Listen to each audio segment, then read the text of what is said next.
October 12. October 12 பார்த்தீங்கன்னா, international day of respect for cultural diversity டேங்கிறாங்க.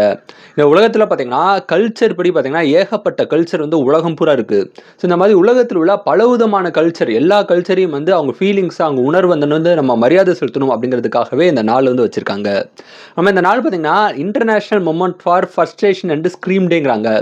எல்லார் வாழ்க்கையிலும் ஃப்ரஸ்ட்ரேஷன் இருக்கும். ஏதாவது ஒரு ஏமாற்றம் இருக்கும். ஏதாவது ஒரு விரக்தி இருக்கும். என்னடா வாழ்க்கை அப்படிங்கிற மாரி ஒரு விரக்தி இருக்கும். அந்த மாதிரி இருக்கிறவங்க வந்து ஒரு 30 செகண்டுக்கு வந்து நல்லா ஸ்க்ரீம் பண்ணி கத்துறதாகட்டும், அழுறதாகட்டும், இந்த மாதிரியெல்லாம் விஷயங்கள் செஞ்சு உங்களோட ஸ்ட்ரெஸ்ஸை நீங்க ரிலீஃப் பண்ணிக்கணும் அப்படிங்கிற பர்ப்பஸ்க்காகவே இந்த நாள் வந்து வச்சிருக்காங்க.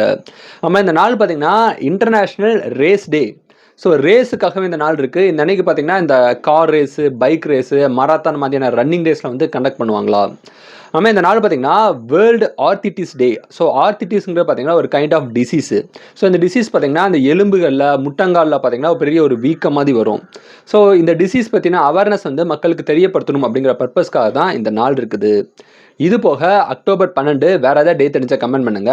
இந்த நாள் இந்த உலகத்துல யாரோ ஒருத்தருக்கு பிறந்த நாளா இருக்கும். உங்களுக்கு பிறந்த நாளா இருந்தா, உங்களுக்கு என்னோட இனிய பிறந்த நாள் வாழ்த்துக்கள். Happy birthday to you. Thank you.